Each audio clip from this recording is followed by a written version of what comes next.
आपने बिल्कुल सही सुना आचार्य द्रोण।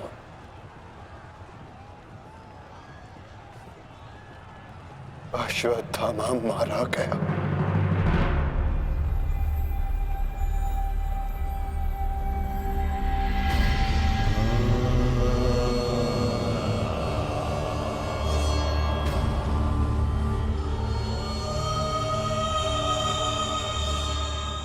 परंतु वो एक मनुष्य नहीं,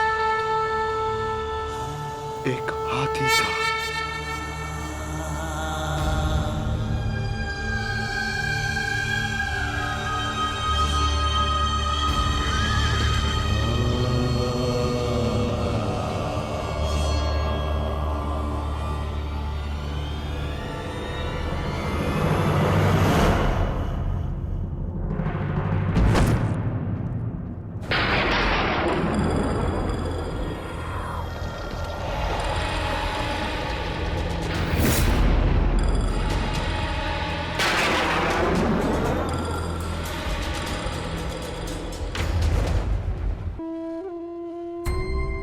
जिस पुत्र के लिए आप आचार्य से शिक्षक बन गए, जिस पुत्र के लिए आपने अपने शिष्यों से गुरु दक्षिणा नहीं मूल्य मांगा,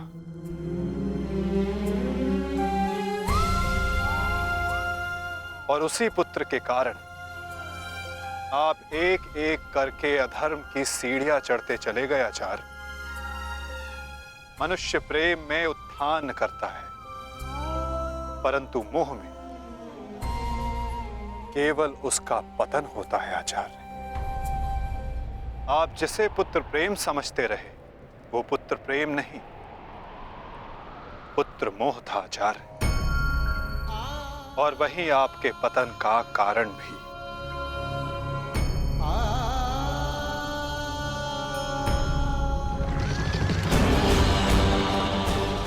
शीघ्र करो सत्यसेन।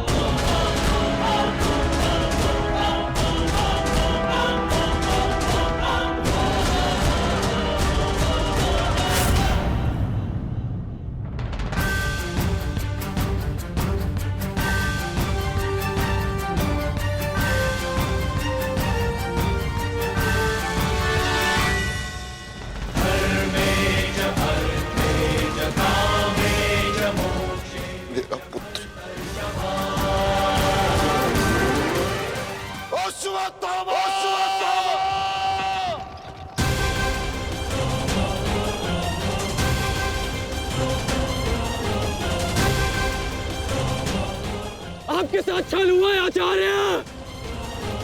अश्वत्थामा जीवित है। पिताश्री! पिताश्री!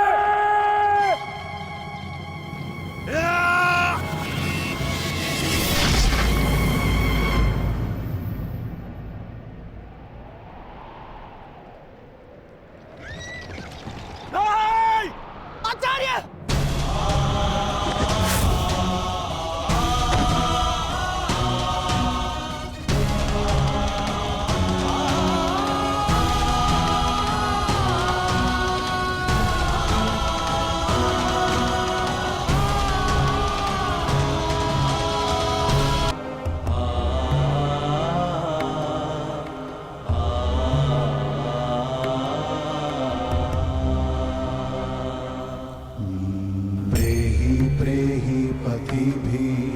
पूर्वेर्भिर्यत्रा ना पूर्वे पीतरपर्युः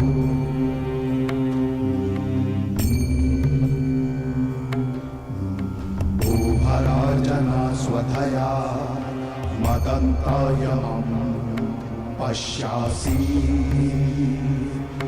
वरुणं च दिवम्।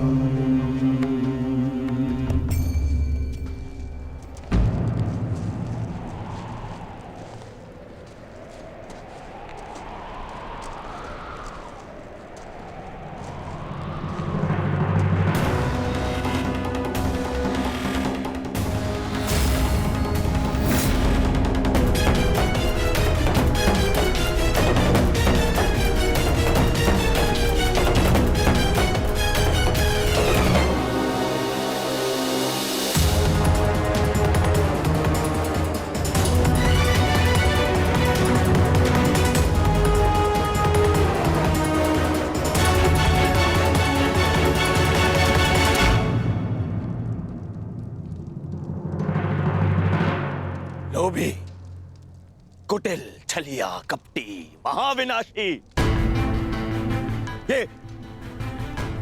ये सारी उपाधि इस दुर्योधन की थी। परंतु आज युधिष्ठिर तुमने मुझसे ये सारी उपाधियां छीन ली और अपनी बना ली। आज तुम इन सारी उपाधियों के सम्राट बन गए।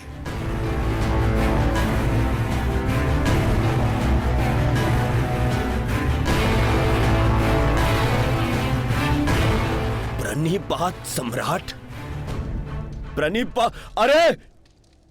अरे बोलो, सम्राट आए हैं। छल सम्राट युधिष्ठिर की जय बोलो, बोलो, छल सम्राट युधिष्ठिर की जय। परंतु सम्राट, मुझे समझाइए, अब कौन सा कार्य शेष रह गया था? आपने यहां आने का कष्ट कैसे किया सम्राट? अरे कहीं ऐसा तो नहीं कि लकड़बग्घे की तरह गुरु आचार्य द्रोण के शव पर भोज मनाने आए हैं आप?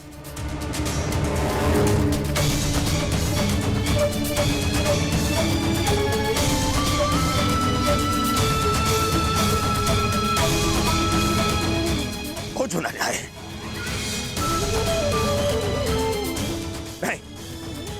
नहीं सम्राट, मैं क्षमा चाहूंगा, परंतु मैं इस बात की अनुमति नहीं दूंगा आपको।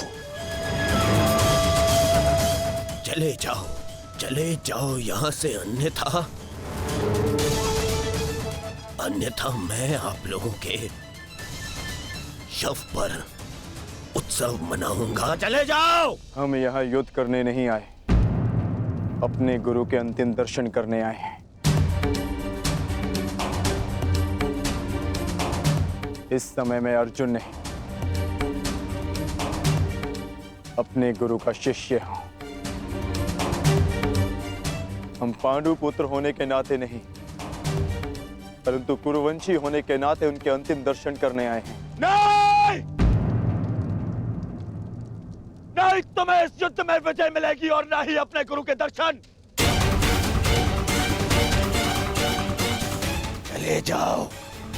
चले जाओ यहां से, अन्यथा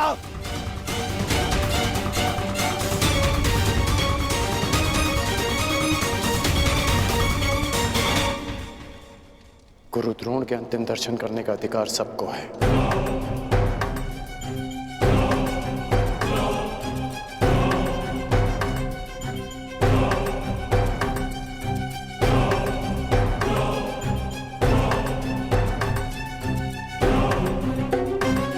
बहुत बड़ी गुरु दक्षिणा दी आपने अपने गुरु को।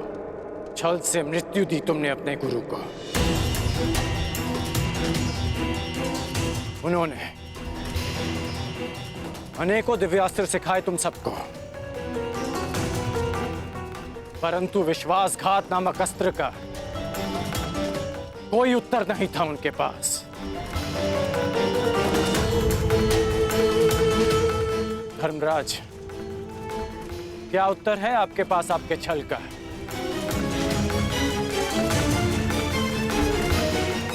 बताइए। मेरा चयन बिल्कुल ठीक था। दुर्योधन तुमसे बेहतर राजा होगा।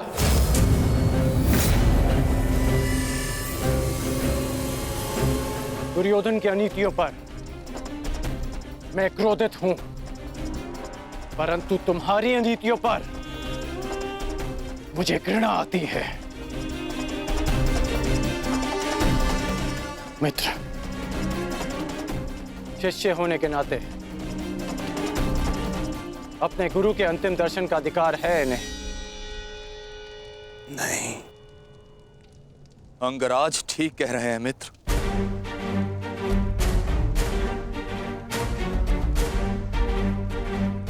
इन्हें अधिकार है। मेरे पिता ने जितना प्रेम अपने पुत्र को दिया, उतना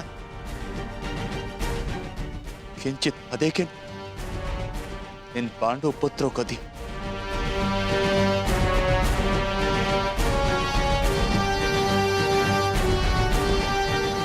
उससे भी अधिक इस अर्जुन को। एक पुत्र अपने पिता का ऋण चुकाता है, उसे जीवन देने का ऋण, मैं भी अपने पिता के दिए जीवन का ऋण चुकाऊंगा। और वो ऋण पांडवों को चुकाना होगा।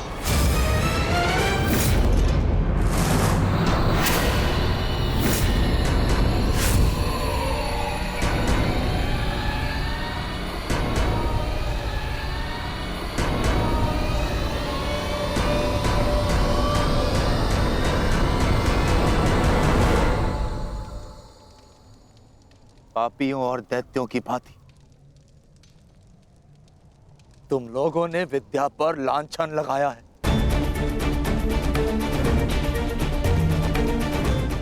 ज्ञान का नाश किया है तुम लोगों ने, नाश। धिक्कार, धिक्कार है तुम लोगों पर।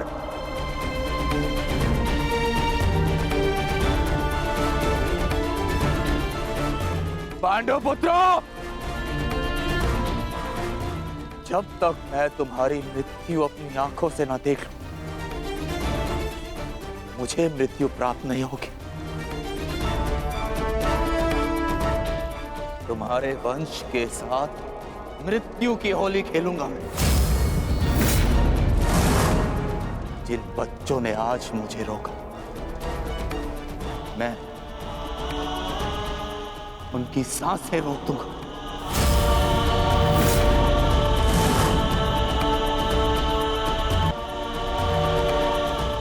उनकी सांसें रोक दूंगा।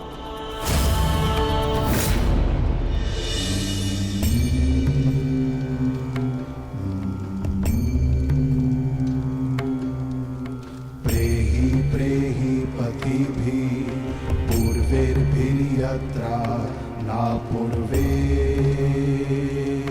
पितरपर्युः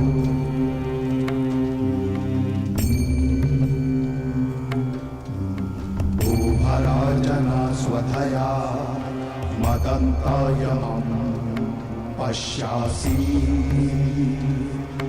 वरुणं च दिवम्।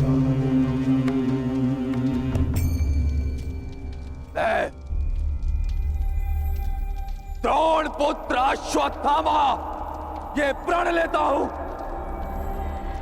कि तुम्हारे संपूर्ण वंश को नष्ट कर दूंगा, नष्ट कर दूंगा, नष्ट कर दूंगा, नष्ट कर दूंगा, नष्ट कर दूंगा, नष्ट कर दूंगा।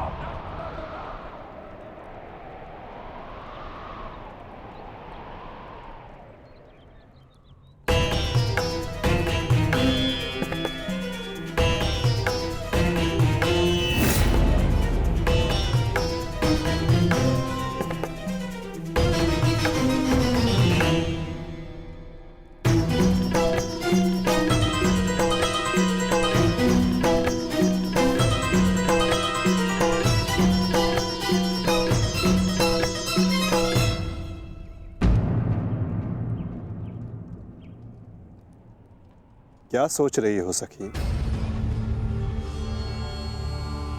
असंख्य चिताएं, असंख्य अग्नि जलकर भस्म हुआ मेरा मान, मेरा सम्मान, मेरा अभिमान,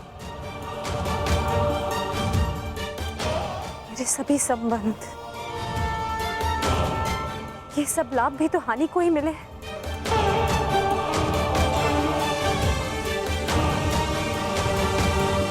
वो देखिए माधव,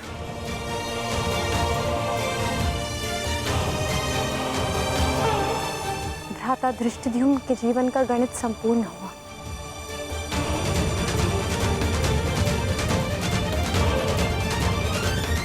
अब उनके जीवन का न्यून लाभ है। इस जटिल गणित में न केवल हानि और लाभ है सखी, इस गणित के अनेकों कोण भी हैं। उधर देखो, तुम्हारी पुत्र वधू खड़ी है।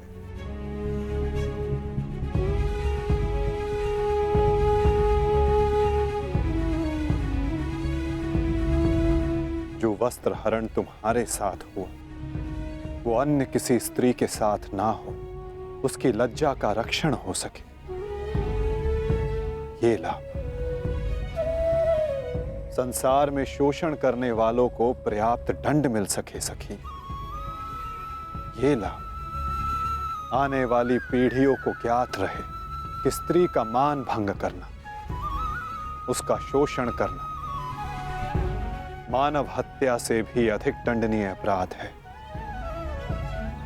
ये लाभ,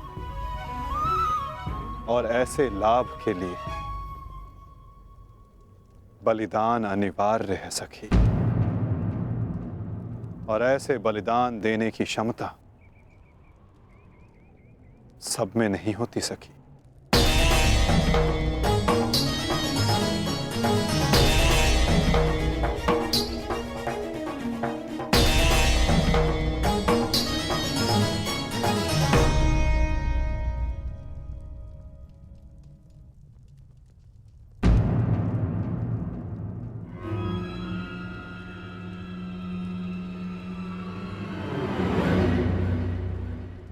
सुप्रिया का संदेश आया है भगतग्राम से।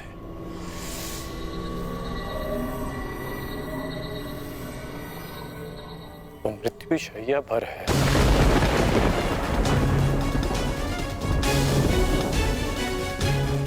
इसमें लिखा है कि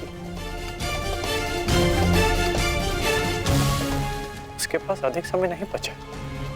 हमें शीघ्र उसके पास पहुंचना होगा कर्ण। उसे तुम्हारी आवश्यकता है। हाँ, अंगराज,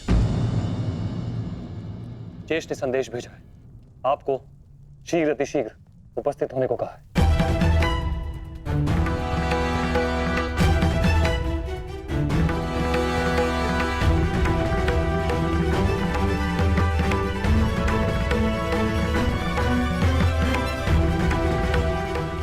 मुझे जाना होगा, दुर्योधन के पास जाना होगा।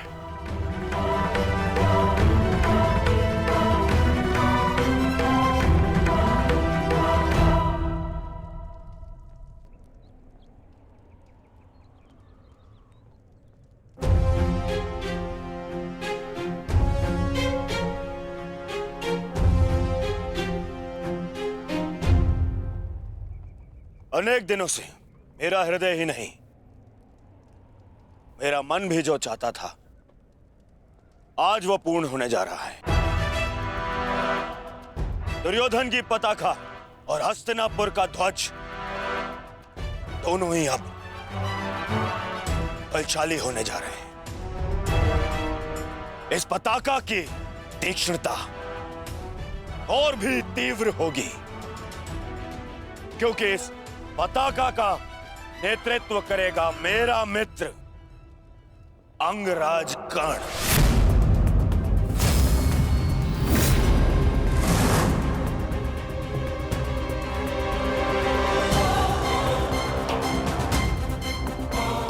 मित्र, आज से मैं निश्चिंत हो गया। मुझे पूर्ण विश्वास है कि तुम्हारे नेतृत्व में इस युद्ध में विजय हमारी ही होगी। आज से हमारी सेना के सेनापति हो तुम।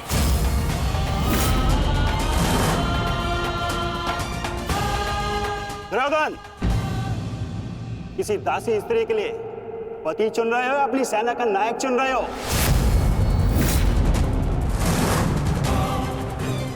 एक नीची जाति के व्यक्ति को तुम हमारे सर पे थोप नहीं सकते। किसी सारथी का पुत्र तुम्हारे उपकारों के बीच बना राजा मैं नहीं मानता कि ये सेनापति बन सकता है, क्योंकि पलतरन पैरों में शोभा देते हैं, ना कि मस्तक पर। मेरे होने वाले सम्राट, और हाँ अंगराज कर्ण, देखो तुम दोनों बुरा मत मानना। प्रश्न केवल ये नहीं है कि अंगराज शूद्र है या क्षत्रिय। प्रश्न तो ये है कि सेनापति पद किसे मिलना चाहिए। सेनापति पद के लिए आवश्यक क्या होता है? बुद्धि और शक्ति। और अंगराज, आपके बुद्धि पर किसी को कतई संदेह नहीं ना, परंतु संदेह है तो केवल और केवल आपकी शक्ति पर। अंगराज अभेद थे, अब नहीं है।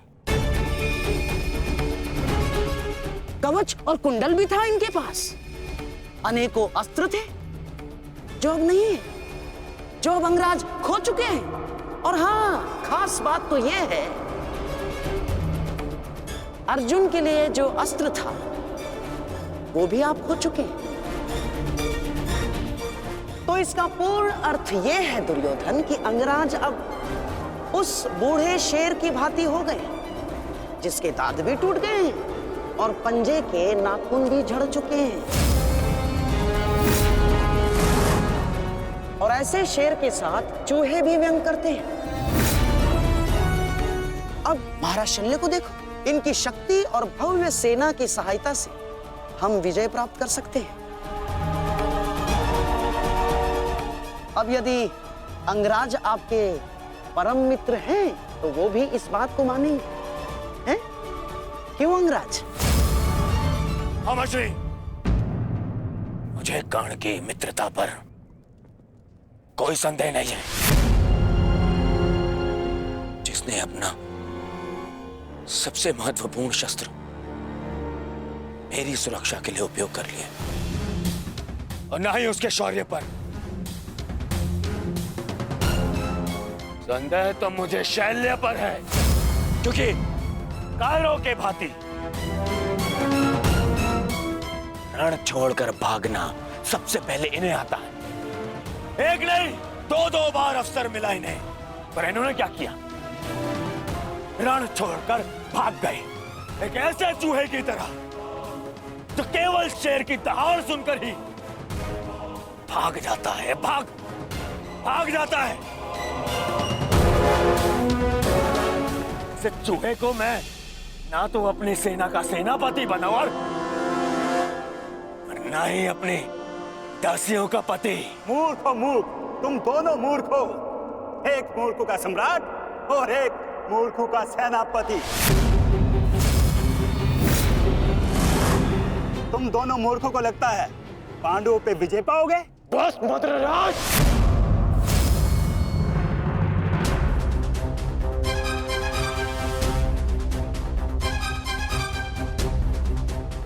मैं भले ही छोटी जाति का हूं, परंतु तुम्हारे कार्य और तुम्हारी जीवा मुझसे भी निचली जाति के हैं। तुम्हें मेरे माता पिता का ऋणी होना चाहिए कि उन्होंने मुझे अच्छे संस्कार दिए, नहीं तो अभी तक तुम्हारी जीवा मेरे पैरों के नीचे होती।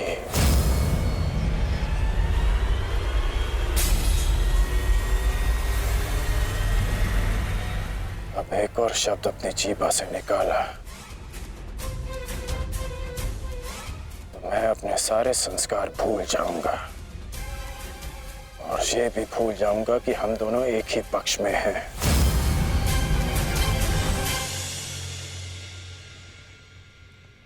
कुछ भी कह लो, कुछ भी कर लो, जब तक तुम सेनापति हो मैं नहीं लड़ूंगा।